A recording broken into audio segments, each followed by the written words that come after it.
পাহাড়ময় ঝোপঝাড়, জঙ্গল জঞ্জাল, কোনো হাঁস ডিম তার শ্যাওলায় ঢাকছে। কেমন করে ভুলে যাবো আমি এই স্মৃতি? এত স্মৃতি। তোরা আমার থেকে শিক্ষা নিস, তোদের ছেলে মেয়েদের জন্য তোরা কিছু রেখে যাবি, আমার মতো যেন না। রেহানা ফুপু, যার সামনে মা এতদিন গর্ব করে কথা বলেছে, সেই মা যে একেবারে চুপসে গেছে।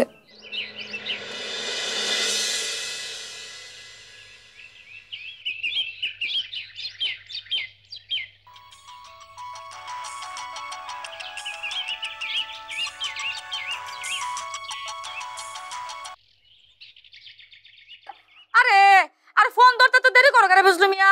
আপা আমি কৈফিয়ত দিতে বাধ্য না।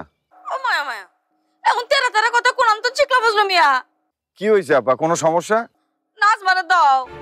হ্যাঁ রে, ফোনে পাইতেছি না কে রে? আমি একটু বাইরে আছি, আর নাজমার ফোনটা নষ্ট। ও মায়া মায়া, আচ্ছা হুনো ফজলু মিয়া, আমরা সবাই মিলে গ্রামে আসবো তোমার বাড়িতে।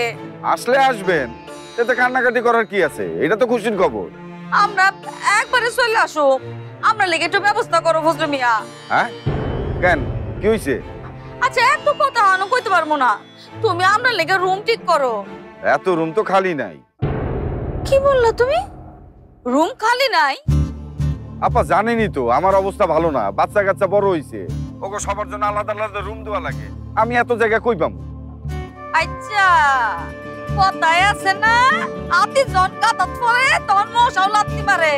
খুব লাত্তি মারা শিখছো ফজলু মিয়া না? ভুলে গেছে গা আমি কি তোমরা লেগে কম করছি? যখন আমার আসিল তখন তোমরা লেগে আমি করি নাই? আমি ঠিকই চিনছো তোমরা রে, তুই মুখকে সামুনান কার।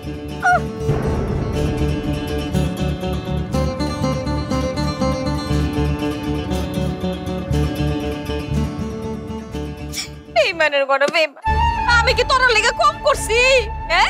যখন আমার আসিল তখন তো বেকার লেগে করছি, তখন তো ঠিকই নিছো। এখন সব ভুলে গেছো গা।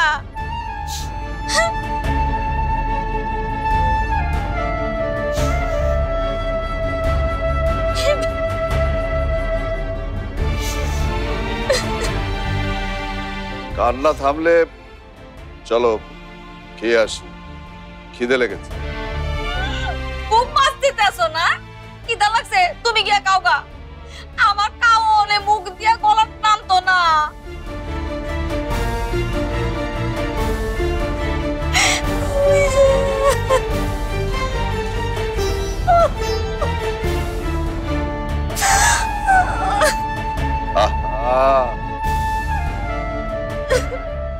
খাওয়ার সাথে অভিমান করে কি লাভ বলো? তুমি যাও, তোমার কাছ থেকে লাভ ক্ষতির হিসাব নিয়ে আর আমার কোনো দরকার নাই। তুমি গিয়ে খাও গা, তাহলে তোমার প্রেশারটা নেমে যাবো। আর তোমার ডায়াবেটিস, ইনসুলিনটা দিয়ে দিব।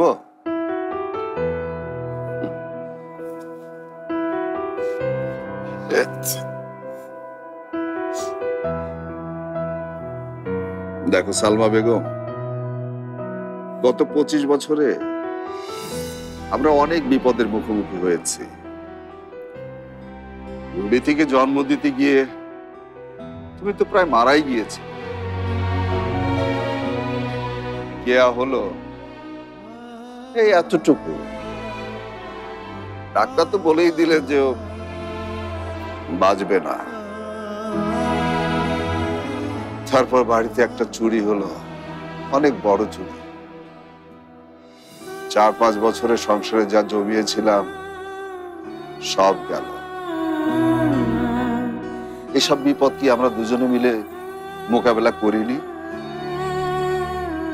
বাধা যত বড় হবে, কঠিন হবে, আমাদের তত শক্ত হতে হবে। না হলে আমাদের মেয়েদেরকে বাঁচাবো কি করে? ওদেরকে তো বাঁচাতে হবে নাকি?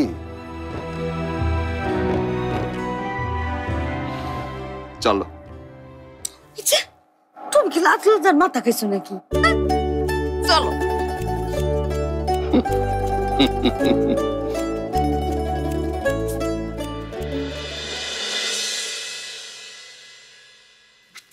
স্যার নিয়ে আসছি। দাও, ঠিক আছে যাও তুমি। সালাম আলাইকুম। আসসালাম।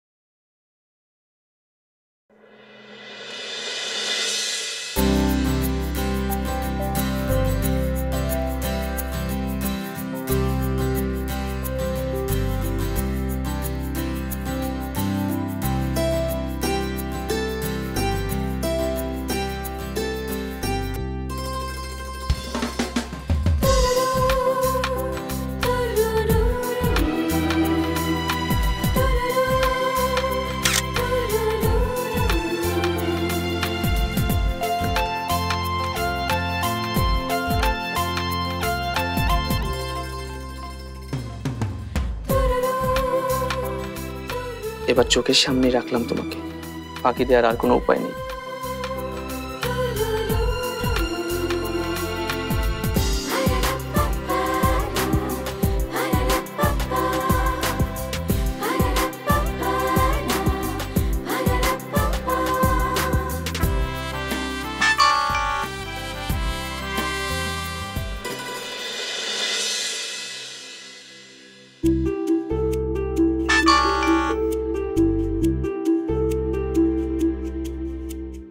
আপা, রাহাত ভাইয়া কি লিখেছে দেখেছিস? চোখের সামনে রেখে দিয়েছি, পালাবে কোথায়?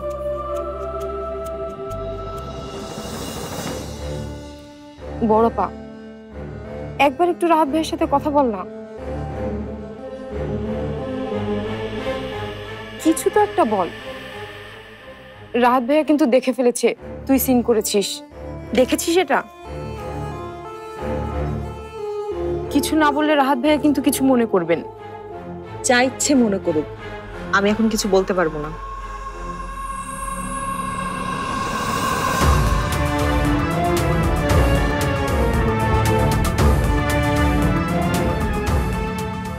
রানুকে ছবিটা সেন্ড করলাম, সিন করেছে, কিন্তু এখনো কোনো অ্যান্সার করেনি। আশ্চর্য।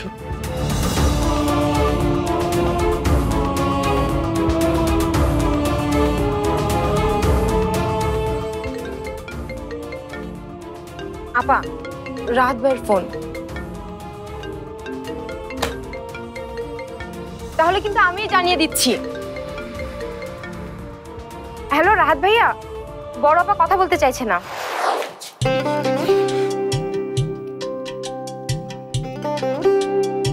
হ্যালো। কেন কথা বলতে চাইছো না? না, তেমন কিছু না। এখনো তুমি ভাবছো আমি তোমাকে চিনি না? বাড়ির জন্য খুব খারাপ লাগছে, তাই না? তুমি কষ্ট পাচ্ছ, আর আমি নিশ্চিন্তে ঢাকায় আমার অফিসে বসে আছি।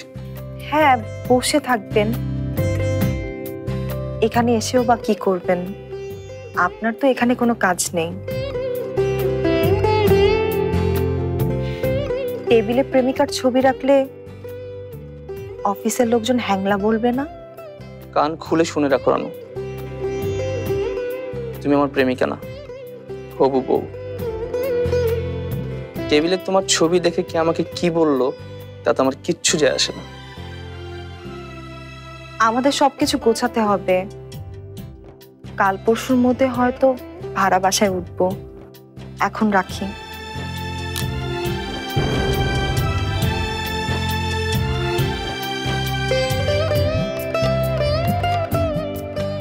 আজকের মতো সাবধান করে দিলাম, এভাবে ফোন রাখলে আমার খুবই রাগ।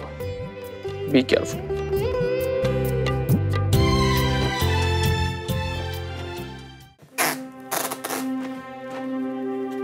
কেয়া, ফুলের ব্যবস্থা করেছিস বলেছিলাম যে? সব জায়গা মতো রেখেছি। কিসের ফুল? এটা আমাদের সিক্রেট। মেজো আপা, আমার কিন্তু বই রাখার ভালো একটা জায়গা লাগবে, সেটা যে বাসায় হোক না কেন। পরে যেন আবার বলিস না মেজো আপা যে আমার খেলাধুলার জিনিসপত্র রাখার জায়গা নেই। আমার ট্রফি আর মেডেলেই কিন্তু একটা পুরো সেলফ লাগবে। এসবের কোনো কিছুই আমার জরুরি না।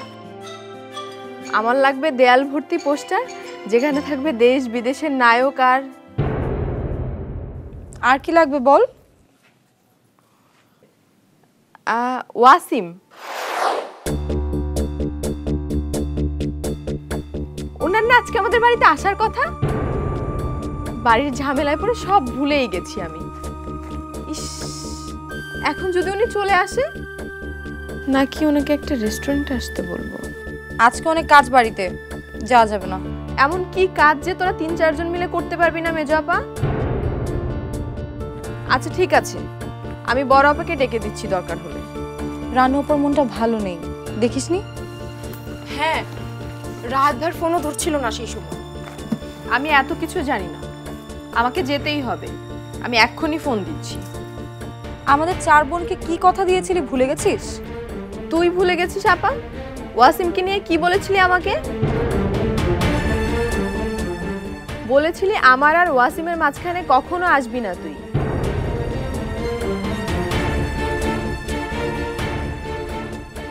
আমি জানি না কেন এখনো এত কথা বলছিস, কারণ তুই চাস আমি যেন ওয়াসিমের সাথে দেখা না করতে পারি।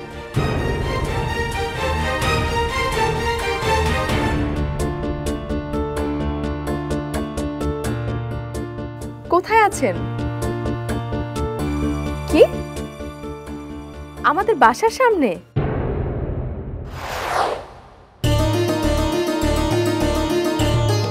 ওয়াসিম আমাদের বাসার সামনে?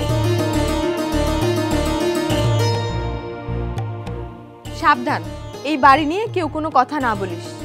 হ্যাঁ। ইস, ঝর্ণাপাদেরও কিছু জানানো হয়নি।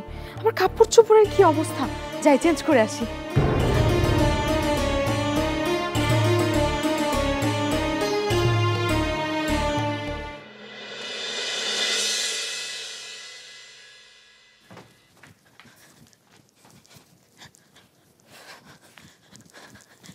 মা, কাপড়গুলো সরাও তাড়াতাড়ি।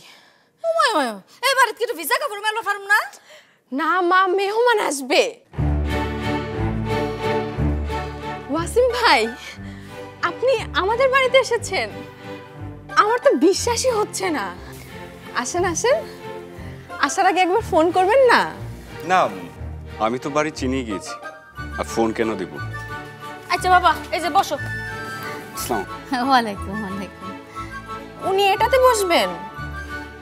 দাঁড়ান, আমি চেয়ার নিয়ে আসছি। কেমন আছেন? কোনো সমস্যা? আসলে হয়েছে কি, এটাতে বসেন। আর এরই মধ্যে একটু ঘেমে গেছেন নাকি? না না, ঠিক আছে। বেশ আলিশান, তোমাদের বাড়িটা অনেক বড়। আপনার কাছে বাড়িটা বড় মনে হয়েছে, তাহলে অবশ্যই বড়, তাই না মা? এই লোক ওয়াসিম খান, দেখে টেকে তো নায়ক মনে হয় না। কিন্তু লিলির মাঝে তো ঘুরিয়ে দিয়েছে। এরকম নায়ক কত আসলো আর গেল, দুদিন পরে কোনো খোঁজই থাকে না। আপনাদের দুজনকে কেমন যেন লাগছে। কোনো সমস্যা? কিছু হয়েছে? না না, কুস্তা হয়েছে, কিছু হয় নাই। ইয়ে বাবা, বসো বসো। হ্যাঁ,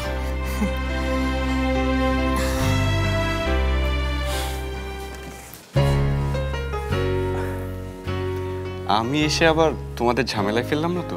না না, কি যে বলেন না, আপনি আসাতে আমি অনেক খুশি হয়েছি। আপনার কি খবর?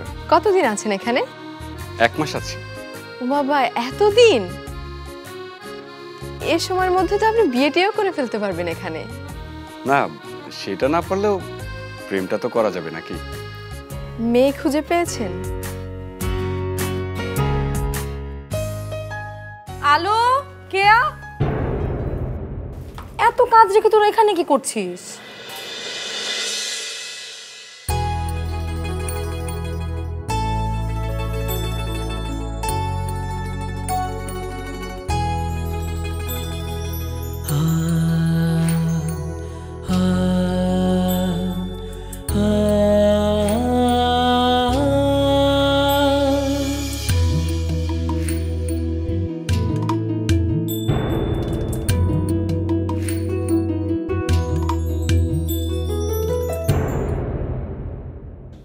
কেমন আছেন বিথি? ভালো, বসেন আপনি। এমন দূর থেকে কথা বলছিস কেন মেজো আপা? কথা বলতে চাইলে এখানে এসে বল না। আমার একটু কাজ আছে। আমার সাথে একটু কথা বললে খুব ক্ষতি হয়ে যাবে না আপনার কাজে? আলো, কেয়া, তোরা যা, ফুলের কাজটা শেষ কর গিয়ে, জলদি।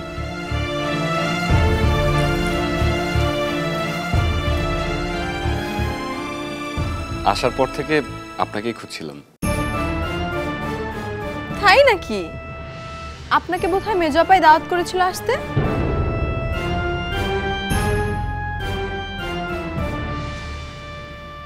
বসেন আপনি, আমি চা দিতে বলছি। আমাকে এড়িয়ে যাচ্ছেন কেন? কোনো সমস্যা? আপনাকে কেন এড়িয়ে যাব? আসলেই আমি একটু ব্যস্ত। আমি আসাতে আপনি খুশি হননি? আপনার মন খারাপ দেখে আমি বুঝতে পারছি। সব কেন নিজের দিকে টেনে নিচ্ছেন? আপনি ছাড়াও পৃথিবীতে আরো 101টা কারণ থাকতে পারে মন খারাপ করার।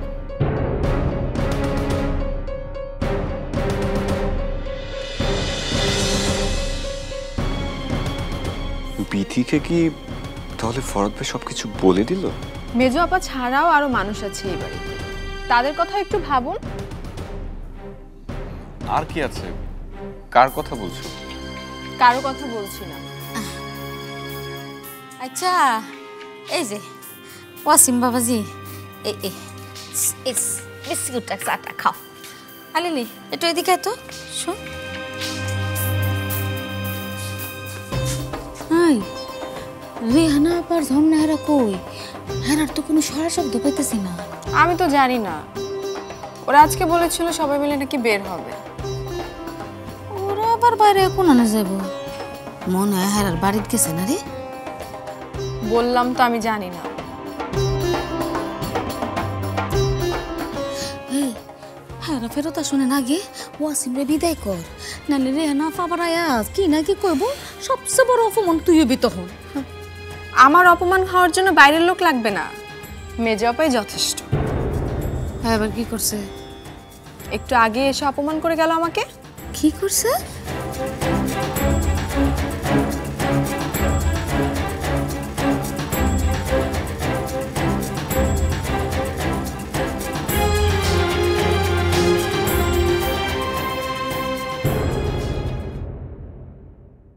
আমাকে তো রাহাত আংটির বাঁধনে বেঁধে দিয়ে গেছে, কিন্তু আমি তো ওকে কোনো কিছু দিয়ে বাঁধতে পারিনি।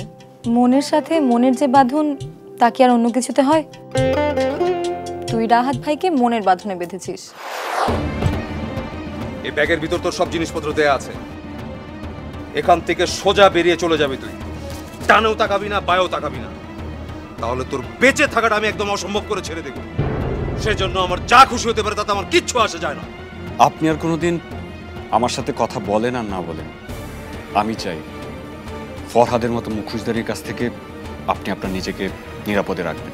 সেই জন্যই রাহাত ভাইয়ার সাথে ফারিয়ার ওই ছবি নিয়ে ঘটনা ঘটার পরও ফারিয়াকে রাহাত ভাইয়ের সাথেই ঢাকায় পাঠায় ফরহাদ।